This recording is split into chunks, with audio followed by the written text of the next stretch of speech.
నటుడు ప్రకాష్ రాజ్కి ఉగ్రవాదులతో సంబంధాలు ఉన్నాయా? ఎస్, అవుననే అనిపిస్తుంది. శ్రీ వెంకటేశ్వర గోల్డ్ ఫైనాన్స్ తాకట్టులో ఉన్న బంగారాన్ని విడిపించి కొనబడును.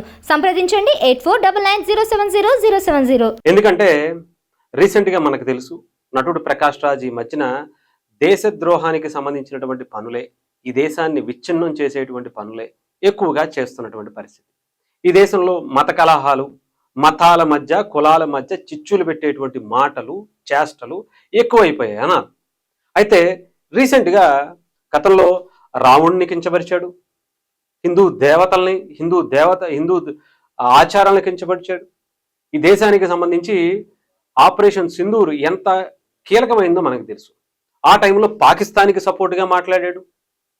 ఇక్కడ పక్కన పెడితే ఇప్పుడు ఎందుకు ఉగ్రవాదులతో, ఉగ్ర మూలాలతో సంబంధాలు ఉన్నాయని నేను అంటున్నానంటే, మనకి ఢిల్లీకి సంబంధించి ఈ సిఐఏ సార్కి సంబంధించినటువంటి కొన్ని ప్రొటెస్టులు జరుగుతున్నటువంటి టైంలో 2020 అనుకుంటా, ఆ టైంలో ఉమర్ ఖలీద్ అని చెప్పి ఆ అల్లర్ల కేసులో ప్రధాన నిందితుడిగా ఉన్నటువంటి ఇమామ్ ఖలీద్, వీళ్ళిద్దరి పేర్లు చాలా బలంగా వినిపించాయి.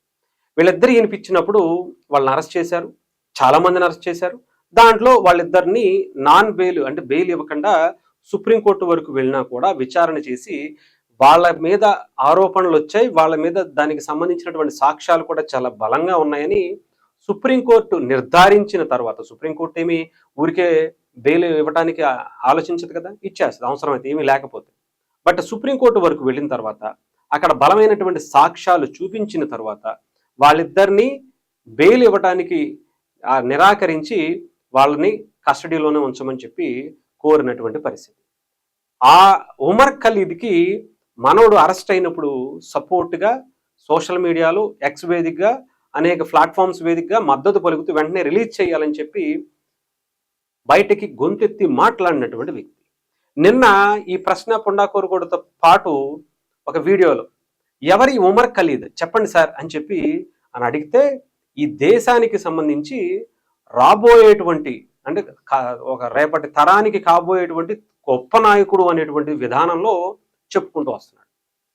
అంటే సుప్రీంకోర్టు, ఎన్ఐఏ కావచ్చు, ఎంతో మంది అతను ఒక టెర్రరిస్టు మూలాలు ఉన్నటువంటి వ్యక్తి, కుట్రపూరితంగానే 50 మంది చావుకు కారణమయ్యాడు, దాదాపు కొన్ని వందల మంది క్షతగాత్రులైనటువంటి పరిస్థితికి కారకులయ్యారు అని చెప్పి సుప్రీంకోర్టు నిర్ధారించటం, సాక్ష్యాలు చూపించటం తప్ప, దాన్ని ఇతను ఇంకా అతనికి మద్దతు పలుకుతూ నిన్నటి వీడియోలో కూడా అతని కోసం, అతని రేపటి తరానికి ఒక గొప్ప నాయకుడు అనేటువంటి విధానాన్ని చెప్పడం అంటే ఏంటంటారు చెప్పండి?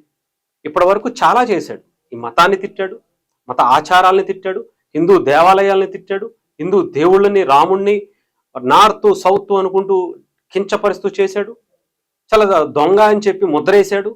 ఒక ఆర్గనైజేషన్ నడుపుతూ ఆ ఆర్గనైజేషన్లో చిన్నపిల్లలకి ఇలాంటి కథల్ని, కల్పిత కథల్ని వాళ్ళ మైండ్లో ఎక్కించేటువంటి కుట్ర ఇప్పటికీ చేస్తున్నాడు.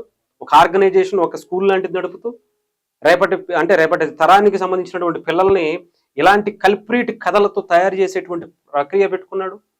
అలాగే పాకిస్తాన్కి సపోర్ట్ చేసి పాకిస్తాన్కి అలా చేయటం కరెక్ట్ కాదు అని చెప్పి మాట్లాడతాడు. ఇప్పుడు చూస్తే ఒక స్వయాన ఉగ్రమూలాలు ఉన్నటువంటి ఒక వ్యక్తికే బహిరంగంగా సపోర్ట్ చేస్తున్నాడు. ఇతనికి అలా కాంటాక్ట్స్ లేకపోతే, అలాంటి వ్యక్తులతో సంబంధాలు లేకపోతే ఇలా ఎందుకు మాట్లాడతాడు? ఆలోచించండి. అదే నాకైతే అనిపిస్తుంది. ఇతనికి డెఫినెట్గా, అంటే సుప్రీంకోర్టు ఏ గైడ్ లైన్స్ చూసుకోకుండా, ఏ ఆధారాలు చూడకుండా భారతదేశ అత్యున్నత న్యాయస్థానం, అంటే ఇతను ఆ న్యాయస్థానాన్ని అగౌరవపరిచినట్టేగా, వాళ్ళు ఇచ్చినటువంటి తీర్పుని తప్పుబట్టినట్టేగా. భారత రాజ్యాంగం రాసినటువంటి బాబాసాహెబ్ అంబేద్కర్ లాంటి వారు ఎంతో ఆధారాలు చూపిస్తే తప్ప ఈ రాజ్యాంగం వాళ్ళకి అమలు కాదు. అలాంటి ఒక చట్టాలని కూడా తప్పుపట్టినట్టేగా. ఇది దేశద్రోహం కింద వస్తుందా రాదో చూడండి.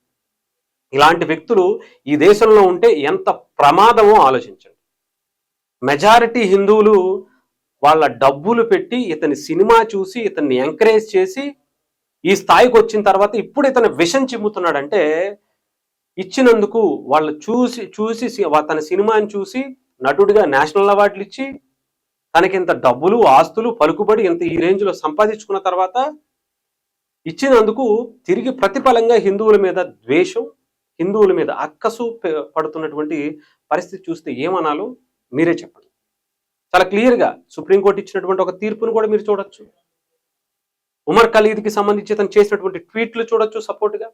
నిన్న ఆ ప్రశ్న అనేటువంటి పుండాకోరుగడు ఆడు అలాంటివాడే. వీళ్ళందరూ కూడా గంజాయి ముక్క, వీళ్ళందరూ కూడా ఈ దేశాన్ని విచ్ఛిన్నం చేయటం కోసం ఒక టీమ్గా ఏర్పడి ఉమర్ ఖలీద్ లాంటి వ్యక్తులతో చేతులు కలిపి అలాంటి వ్యక్తులతో కలిసి ఏదన్నా ప్లాన్ చేయటానికి సిద్ధపడుతున్నారా అనేటువంటి మాటలు, చేష్టలు కనిపిస్తున్నటువంటి పరిస్థితి అయితే ఉంది. సో దీని మీద మరి ప్రజలు అల్టిమేట్గా ఆలోచించుకోవాల్సినటువంటి టైం అయితే వచ్చింది. చూద్దాం ఎలా రియాక్ట్ అవుతారనేది.